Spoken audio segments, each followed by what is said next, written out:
आइए एक हल्दी का शादी ब्याह के गीत सुनाती हूँ आप लोगों पे, छोटा सा। कि धना हे कमना दीदी धना रौरा भागजी, धना हे मना दीदी धना रौरा भागजी, कहिया से हरदी संजोले रौरा बानीजी, कहिया हरदी संजोले रौरा बानीजी, जहिया से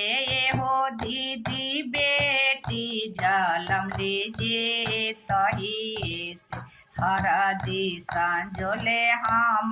बानीजी, तहिया से हरदी संजोले रौरा, जहिया से एहो बहिनी बहिनी जनम लूजी, तहिए से हरदी संजोले हम बानीजी, तहिए से हरदी संजोले हम बानीजी, तहिए हरदी संजोले हम बानीजी।